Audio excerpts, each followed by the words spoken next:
저보다 더 오래전에 유년 시절을 보내신 인생의 선배님들은 더 하셨겠지만 제가 성장할 때만 해도 이렇게 놀거리가 충분하지 않았습니다.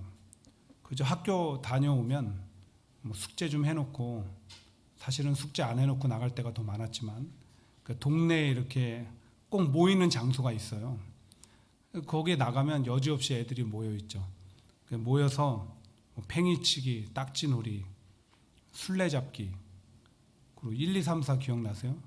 1, 2, 3, 4 돌 던져놓고 그런 거 하고, 또 모래놀이 뭐 이런 거 하면서 어린 시절에 이렇게 보냈던 것 같아요.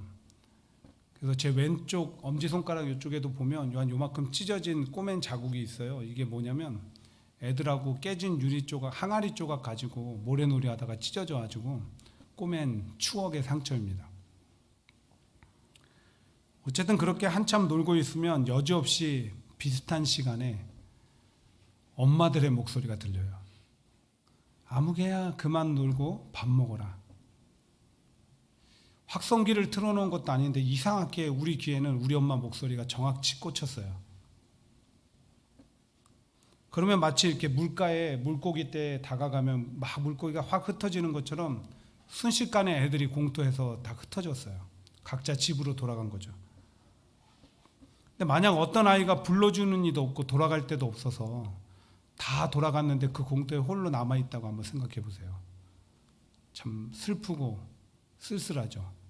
근데 다행히 그런 아이는 아무도 없었어요. 다 불러주는 엄마가 있었고 돌아갈 집이 있었던 거죠.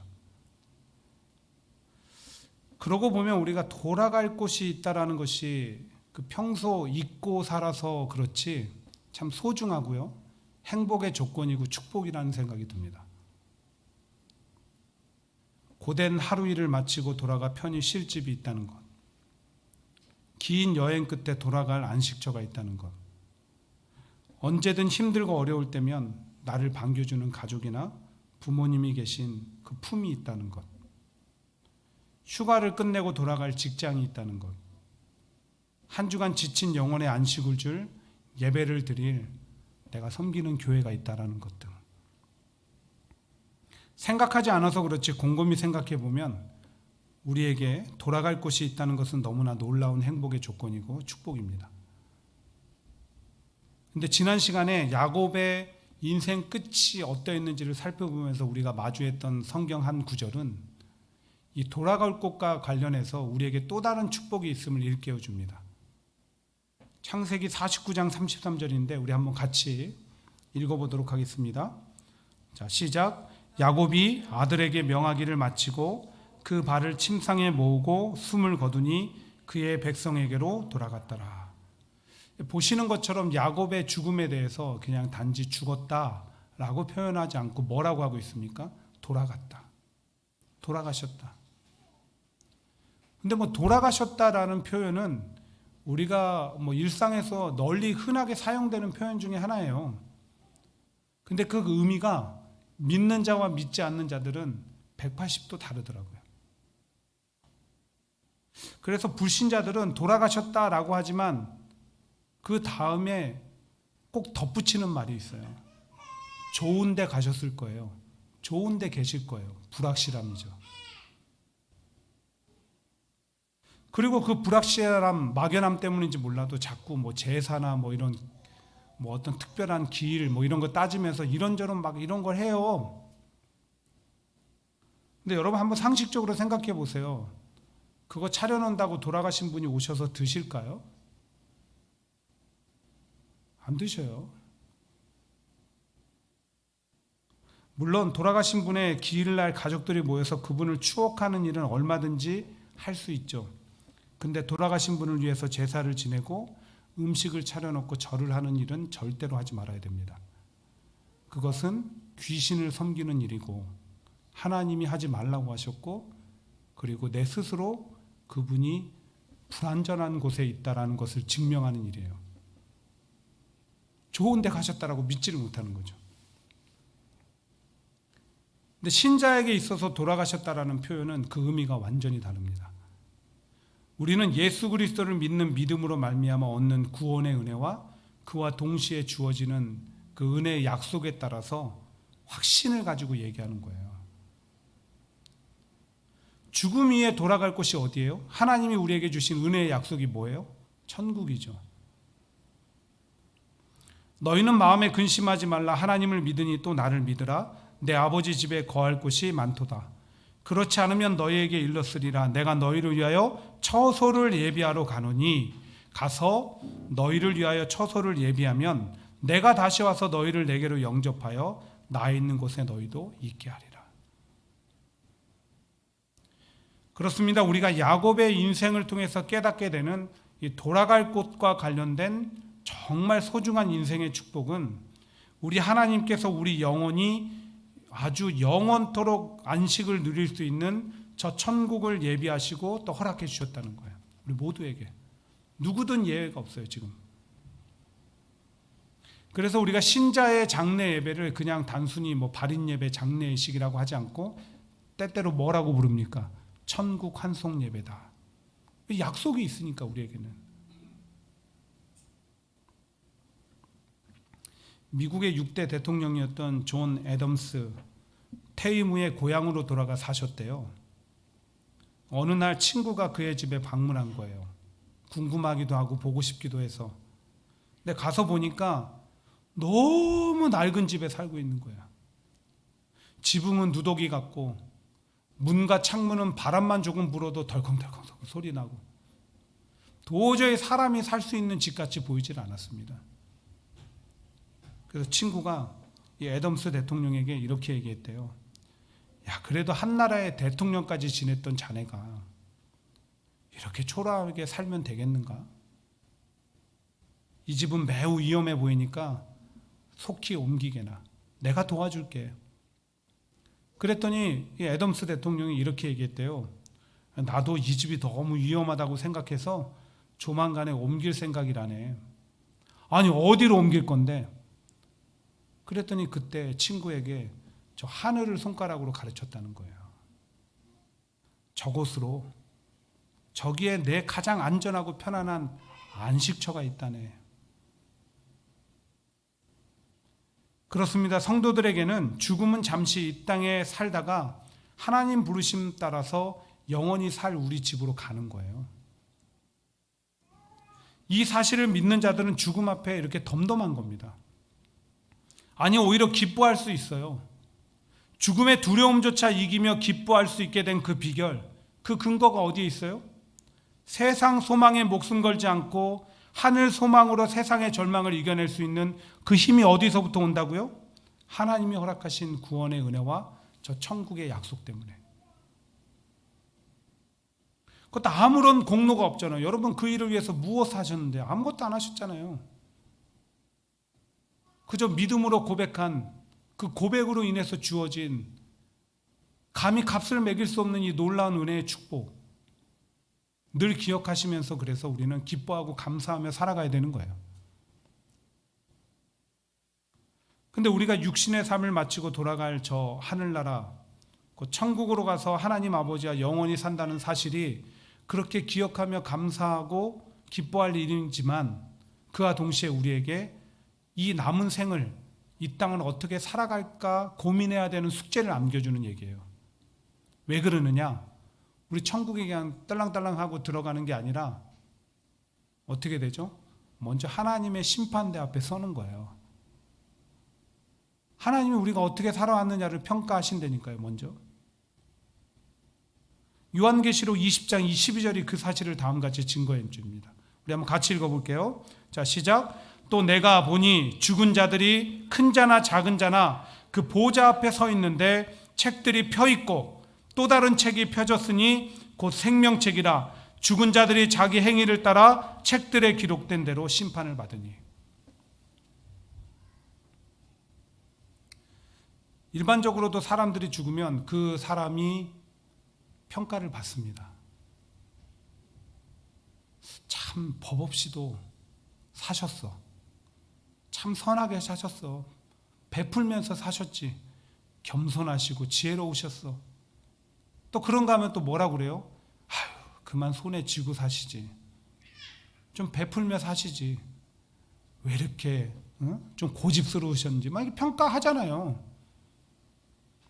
근데 우리가 기억할 게 뭐라고요? 그건 최종 평가가 아니라는 거예요. 진짜 최종 평가는 하나님이 하시는 거예요. 그리고 그게 더 소중하다는 사실이에요. 중요하다는 거예요. 자, 그렇다면 훗날 우리가 육신의 삶을 정리하고 나서 영원히 살 저 천국으로 간 후에 하나님의 최종 평가를 받을 때 책망과 질책이 아니라 칭찬과 상을 받으려면 도대체 남은 생을 어떻게 살아야 될까요? 그 답을 오늘 본문을 통해서 함께 찾아보고자 하는 것입니다. 오늘 우리가 읽은 본문을 보시면 야곱의 장례식이 어떻게 진행됐는지를 보여줘요. 일일이 읊을 생각은 없고요. 한 가지 특징이 있다고 한다면 야곱이 죽은 땅이 애굽 땅이었고 당시에 그 애굽 땅의 국무총리가 누구였죠? 가장 백성들의 존경을 한 몸에 받고 있는 아들 요셉이었어요. 그래서 야곱의 장례식이 국장으로 치러졌다는 거예요. 애굽의 국장. 수많은 관리들이 동원되었고 시신을 처리하고 장례를 치르는 데 있어서 참으로 정성스럽고 오랜 시간이 걸렸어요. 또한 요셉의 아버지를 잃은 슬픔에 애굽 사람들도 함께 동참을 했는데 함께 그 동참하는 시간이 며칠이었다고요? 70일. 또 3절에 보니까 시체를 처리하는 기간도 40일이 걸렸대요. 40일, 70일. 아무것도 안 느껴지세요? 대단하지 않아요? 어떻게 시체를 그렇게 오랜 시간 동안 보존할 수 있죠? 이미 그때 당시 애굽은 이집트잖아요. 이집트에는 시체를 미라로 만드는 그 기술이 상당 수준 올라와 있었다는 거예요. 벌써 이 요셉이 살던 시절에. 어쨌든 그렇게 기나긴 장례 일정이 끝이 나고 이제 다시 모든 것이 일상으로 돌아가는가 싶었는데 아니었어요. 요셉이 바로 왕한테 말하기를 아버지와의 약속대로 아버지 고향 땅에 아버지를 매장하고 그리고 돌아올 수 있도록 해달라고 해요. 바로 왕이 허락을 하죠. 그리고 아버지를 진짜 그 고향 땅 가나안에 매장을 하고 돌아옵니다. 이 아버지를 향한 그 사랑이 얼마나 컸는지 알 수 있게 하는 그런 장면이에요. 근데 저는 말씀을 묵상하며 준비하는 내내 이미 세상을 떠났고 눈에 보이지 않는 아버지를 향해서 요셉이 행하는 모습이 그저 단순히 좋은 부자관계로만 보이지 않았습니다. 효도를 다하는 요셉의 모습으로만 보이지 않았다니까요. 오히려 요셉의 모습이 육신의 눈으로 보이지 않는 하나님 앞에서 그분을 영적 아버지로 모신 자녀된 우리 삶의 자세와 태도를 보여주고 가르쳐주고 있다는 깨달음이 막 찾아왔어요. 그 관계가 마치 영적인 하나님과 우리의 관계처럼 보였다니까요. 그래서 그 내용을 앞에서 제가 드렸던 그 질문 있죠. 훗날 우리가 육신의 삶을 정리하고 나서 영원히 살 저곳, 저 천국에서 하나님의 최종 평가를 받을 때 책망과 질책이 아니라 칭찬과 상을 받으려면 앞으로 남은 어떤 인생을 어떻게 살아야 될까? 이거에 대한 답을 제가 얻은 깨달음을 통해서 여러분들에게 드리고자 합니다. 제일 첫 번째, 우리가 칭찬과 상을 받으려면 먼저 늘 하나님을 기억하며 살아야 돼요. 매 순간마다. 앞에서 이미 설명을 드린 것처럼 요셉은 시신 처리 기간을 40일, 그리고 애곡하는 기간을 70일이라는 긴 장례 일정을 맞춰둔 후에 바로 왕에게 아버지를 고향 땅 가나안에 장사할 수 있도록 허락해달라고 얘기합니다. 그리고 그렇게 하고자 하는 근거를 5절에서 제시하는데 5절에 보세요. 우리 아버지가 나로 맹세하게 하여 이르되 내가 죽거든 가나안 땅에 내가 파놓은 묘실에 나를 장사하라 하였나니 나로 올라가서 아버지를 장사하게 하소서 내가 다시 오리이다. 그 근거가 뭐예요? 지금 눈에 보이지 않지만 긴 시간이 이미 돌아가신 후에 지났지만 그럼에도 불구하고 아버지를 기억하고 아버지 살아계셨을 때 그 약속을 기억함으로 내가 지금 오늘 해야 되는 일이 무엇인가를 깨닫고 행하고자 했다라는 거예요. 근데 그것을 우리가 하나님과 우리의 영적인 관계에 적용해 보면 우리가 왜 살아가면서 하나님을 또 그분의 말씀을 항상 기억하며 살아야 됩니까? 거기서 올바른 판단, 결정이 나오고 내 삶의 행위를 이끌어서 내가 가고자 하는 길을 가게 하기 때문에. 그래서 잠언 1장 7절이 이렇게 얘기하잖아요. 여호와를 경외하는 것이 지식의 근본이거든. 여기서 여호와 경외는 히브리어 야레예요. 두려움이에요. 거룩한 두려움. 근데 두려움만 있는 게 아니에요. 하나님 경외는요, 하나님을 인식하고 인정하는 것 자체가 경외예요. 근데 거기서부터 뭐가 나온다고요? 지식과 지혜가 나오는 거예요. 삶의 분별력과 판단력이 나오는 거예요. 어디서부터? 하나님을 기억하고 인정하는 것부터. 사실 우리가 살아갈 때 돈 때문에 망합니까? 관계 때문에 망하나요? 조건과 환경 때문에 망하나요? 그런 것 같죠. 근데 아니에요. 아무리 돈이 많아도, 수많은 사람들을 알아도, 많은 것이 풍족하고 조건적으로 좋아도, 건강과 젊음이 있어도 결국 우리는 지식과 지혜가 없어서 망해요. 그런데 하나님과 그분의 말씀을 늘 기억하는 삶은 망하지 않습니다. 거기서 지식과 지혜와 분별력을 얻어서 올바른 판단 결정함으로 오히려 우리를 축복된 길로 이끌어 간다는 거예요. 솔직히 우리도 일반적으로 누가 보고 있을 때와 안 보고 있을 때 내 모습 다르잖아요. 근데 하나님 기억하고 인정하면 내 모습이 얼마나 더 달라지겠어요. 이게 축복된 길 아닙니까? 특별히 요셉은 대표적으로 하나님을 기억하며 살면서 올바른 판단 결정을 통해 축복을 누린 대표적인 사람이에요. 그가 노예로 팔려 생활하던 보디발의 집에서 이 보디발의 아내의 유혹을 받았을 때 여러 번 설명드렸죠. 그런 상황 가운데 누구나 쉽게 유혹에 넘어갔을 거예요. 아니, 그 유혹을 이용했을 겁니다. 내가 그 유혹에 넘어감으로써 보디발의 아내를 이용해서 더 많은 것을 누릴 수도 있었잖아요. 세상적으로는. 근데 그 순간 요셉은 누굴 인식했죠? 누굴 기억했죠? 하나님을 기억했죠. 그리고 보디발의 아내를 강하게 거절하면서 이렇게 얘기했어요. 내가 어찌 이 큰 악을 행하여 하나님께 죄를 지으리까? 물론 그로 인해서 잠깐 감옥에 억울하게 누명 씌워지고 갇히는 고난을 겪죠. 근데 전체 인생을 봤을 때 요셉이 누린 축복에 비하면 극히 짧은 기간의 비교.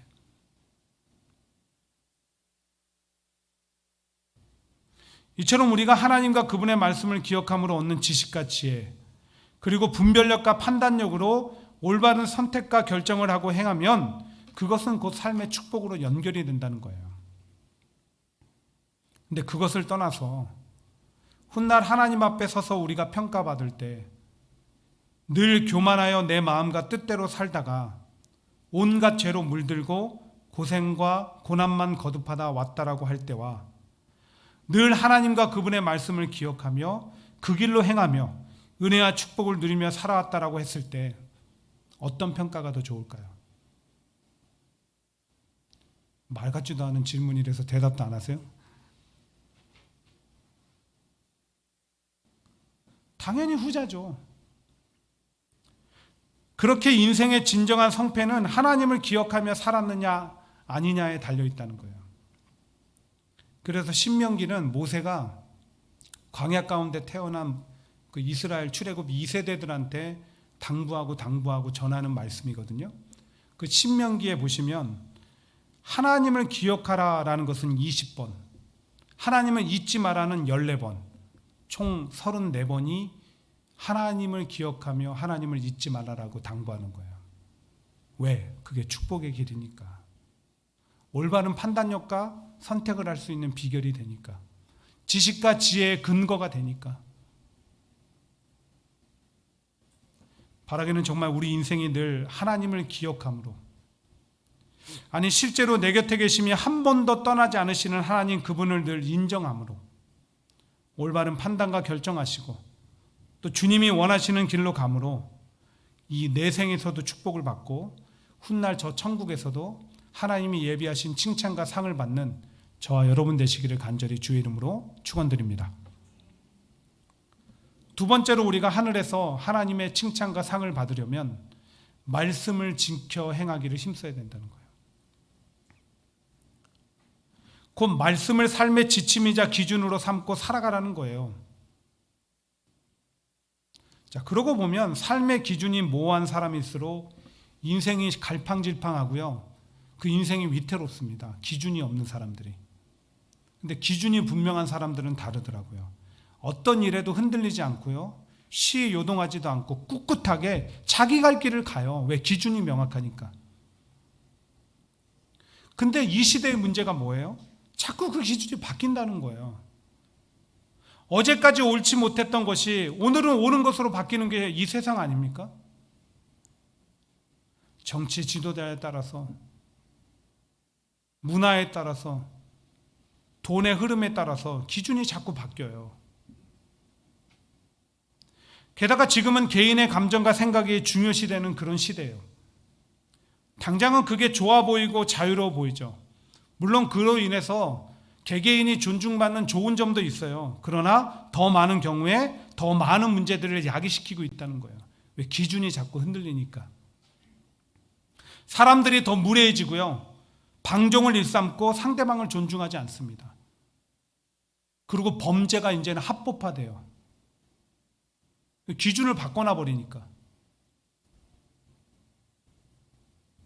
결국 이 모든 것의 근본적인 오지는 기준이 모호하고 흔들리니까. 불완전한 것을 기준으로 삼기 때문에. 그래서 우리에게는 뭐가 필요하다고요? 하나님의 말씀을 기준으로 삼고 살아가는 태도가 필요하다는 거예요. 그래야 그 인생이 흔들리지 않고 든든한 거예요. 왜? 하나님 말씀은 우리 인생의 반석이 되니까. 사무엘하 2장에 보시면 사울이 죽음을 맞이하고 다윗이 유대 땅으로 내려와서 왕으로 등극합니다. 그러니까 괴롭히던 이제 존재가 없어졌으니까. 근데 다윗이 왕으로 등극한 것을 보고 그때 어떤 이가 찾아와서 이렇게 다윗한테 얘기하는 거죠. 길르앗 야베스 사람들이 사울이 그렇게 당신을 공격할 때 도왔고 그의 장례까지 치러졌습니다. 무슨 얘기하는 거예요? 저들은 당신하고 이렇게 적을 두고 있는 대상이니까, 당신을 지지하지 않는 사람들이니까 이양 왕으로 등극하신 거 저들을 없애버리십시오. 이 얘기한 거예요. 다윗이 정말 그렇게 했을까요? 다윗이 이렇게 했더라고요. 사무엘하 2장 5절입니다. 같이 읽어볼게요. 다윗이 길르앗 야베스 사람들에게 전령들을 보내 그들에게 이르되 너희가 너희 주 사울에게 이처럼 은혜를 베풀어 그를 장사했으니 여호와께 복을 받을지어다. 왜 다윗은 이렇게 했죠? 당연히 없애는 게 세상 이치잖아요. 기준이 다른 거예요. 레위기 19장 18절에 하나님이 정하신 그 법, 원수를 갚지 말며 동포를 원망하지 말며 내 이웃 사랑하기를 내 자신과 같이 사랑하라.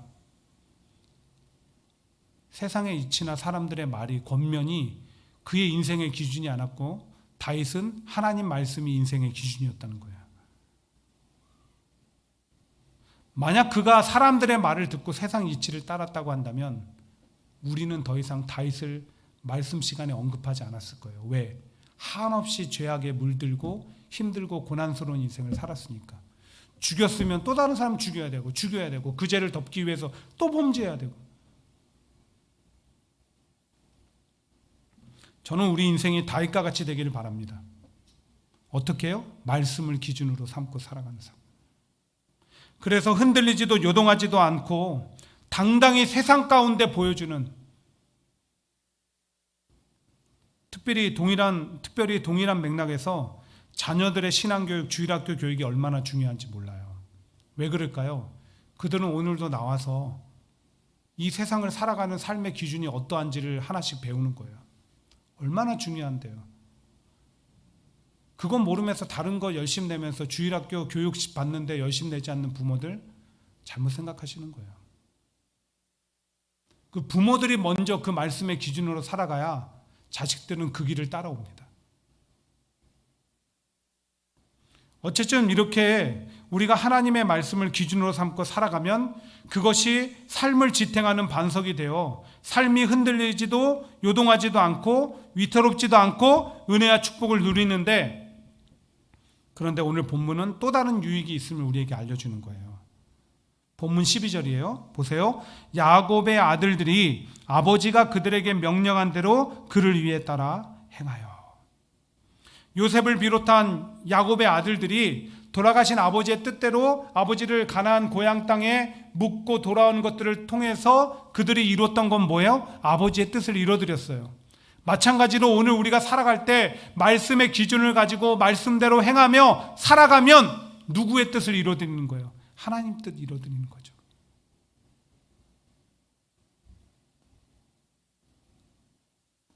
실제로 성경과 역사 속에서 하나님의 뜻을 이뤄드린 그 존재들은 누구예요? 인물들은 누구예요? 믿음으로 하나님의 말씀대로 살아간 신앙의 선배들 때문에. 특별히 고린도후서 5장 15절은 이것이 구원받은 성도에게 선택사항이 아니라 필수사항이라고 얘기해 줍니다. 내가 하고 안 하고의 선택사항이 아니라니까요. 보세요. 그가 모든 사람을 대신하여 죽으심은 살아있는 자들로 하여금 다시는 그들 자신을 위하여 살지 않고 오직 그들을 대신하여 죽었다가 다시 살아나시는 이를 위하여 살게 하려 함이라. 우리를 구원하신 목적이 저기에 있다는 거예요. 더 이상 우리를 위해서 살지 않고 그리스도의 뜻을 따라 살게 하는. 근데 우리가 그것을 무시하고 내 뜻과 마음 그리고 세상의 이치와 흐름을 따라 그것을 기준으로 삼고 살아가다가 하나님 앞에 섰을 때 훗날 난 너에게 수고하지 않고 얻을 수 있으며 그것도 영원히 누릴 영생의 선물 천국을 허락해 주었는데 넌 어떻게 살아왔니? 라고 물으면 뭐라고 대답하시겠어요? 예수님을 만났을 때 예수님이 난 너를 사랑해서 내 생명을 주었는데 넌 어떻게 살아왔니? 라고 물으면 뭐라고 답하시겠냐고요.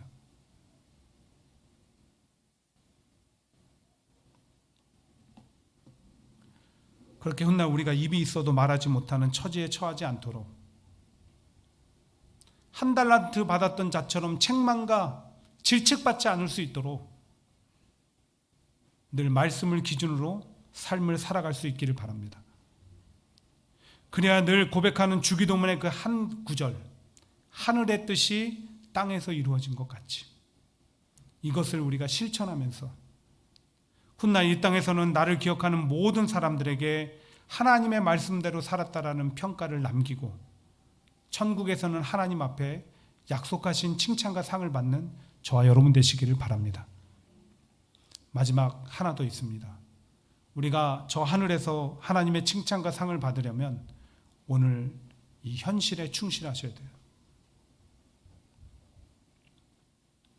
물론 앞에서 나눈 내용들은 우리가 훗날 하나님 앞에 평가받을 때 책망과 질책이 아니라 상과 그리고 칭찬을 받기 위해서 기억하며 실천해야 되는 너무나 중요한 거예요.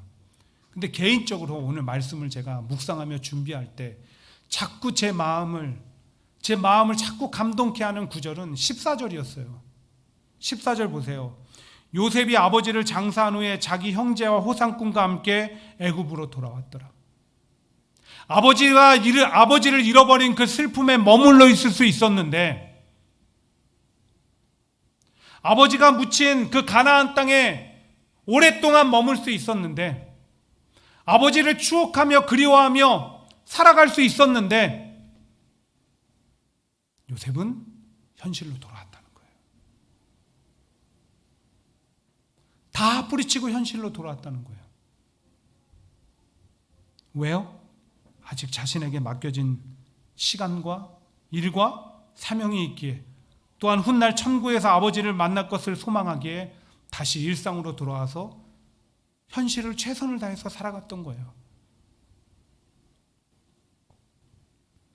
그러고 보면 우리의 많은 후회 가운데 하나가 과거에 최선을 다하지 못한 것 아닙니까? 그때 좀 내가 더 열심히 할 걸. 그래서 오늘 내게 하나님이 허락하신 시간과 공간 속에서 최선을 다해 살지 않으면, 부여된 일과 사명 앞에 최선을 다하지 않으면 결국 미래에 남는 건 뭐겠어요? 후회만 남죠.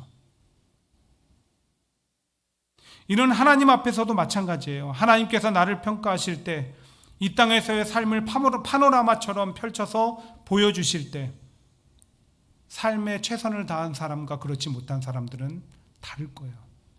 누군가는 함께 주님과 함께 기뻐하고 참 수고하며 살았구나. 누군가는 부끄러워서 주님이 펼쳐주시는 그 파노라마를 보지 못할 거예요. 어떤 인생이 되고 싶으세요? 얼마 전에 저는 김순원 목사님의 간증 영상을 보게 되었습니다. 그것은 목사님의 사랑하는 딸에 관한 내용이었는데, 지금으로부터 약 6년 전에 사랑하는 딸이 시애틀로 미국 땅으로 유학을 왔습니다.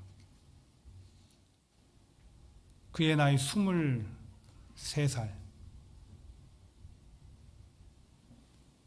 미국으로 유학을 온 지 일주일 만에 한국에 연락이 왔습니다. 딸이 교통사고를 당해서 위독하다고. 목사님과 사모님 한 걸음에 미국 땅으로 달려왔습니다. 딸은 교통사고로 인해서 머리를 크게 다쳐 식물인간 상태가 되어 있었습니다. 딸을 살리기 위해서 안간힘을 써고 백방을 다 노력을 하고 기도를 해보았지만 변하는 건 아무것도 없고 시간만 흘러갔습니다. 그때 의사가 더 이상 어떤 희망도 보이지 않는다며 장기 기증을 제안했습니다. 있을 수 없는 일이라고 거절했는데 기도하는 가운데 하나님이 이런 생각을 주셨습니다. 딸아이의 꿈은 남을 돕고 그들의 생명을 살리는 일이었는데 어쩌면 내가 저 딸아이의 꿈을 이뤄줄 수도 있겠구나. 그래서 딸은 장기 기증을 간절히 바라는 6명의 환자에게 자신의 장기를 내어주고 그리고 먼저 하늘나라로 갔습니다. 인터뷰하던 기자가 목사님께 물었습니다. 나중에 따님 만나면 뭐라고 하시겠어요? 미안하지 않으시겠습니까? 목사님이 이렇게 대답했습니다. 너무 기뻐할 것 같아요. 저는 이렇게 얘기할 겁니다. 아빠는 너로 인해서 슬퍼만 하며 살지 않고 너의 목까지 최선을 다해서 살아왔단다. 그렇게 저는 하루하루 최선을 다해 살아갑니다.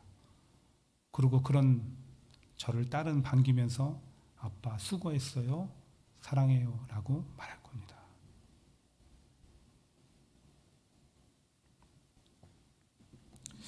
이것이 저 천국에서 하나님 아버지를 뵙는 저희의 모습이 됐으면 좋겠어요. 무슨 말이냐?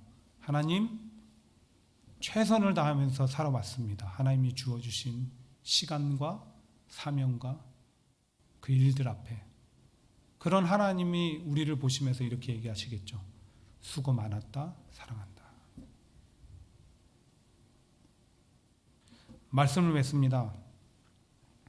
얼마 전에 2002년 월드컵 4강 신화의 영웅이었던 유상철 선수가 50살이라고 하지만 만으로 49에 췌장암으로 세상을 떠났습니다. 그리고 그 요리 연구가 임지호 씨가 어제 갑자기 심장마비로 세상을 떠났습니다. 아무리 유명해도 명예가 있고 돈이 많아도 죽음은 누구도 피할 수 없는 인생의 법칙입니다. 하나님이 그렇게 정하셨거든요. 언제든지 때 되면 하나님 부르시면 우리는 가야 되는 거예요. 그때가 언제인지 우리는 아무도 모릅니다. 근데 갔을 때 책망과 질책이 아니라 하나님 앞에 칭찬과 상을 받기 위해서 3가지 꼭 기억하십시오. 하나님을 늘 기억하며 살아가시고 말씀을 행하기에 힘쓰시고 오늘이라는 현실에 최선을 다하시길 바랍니다.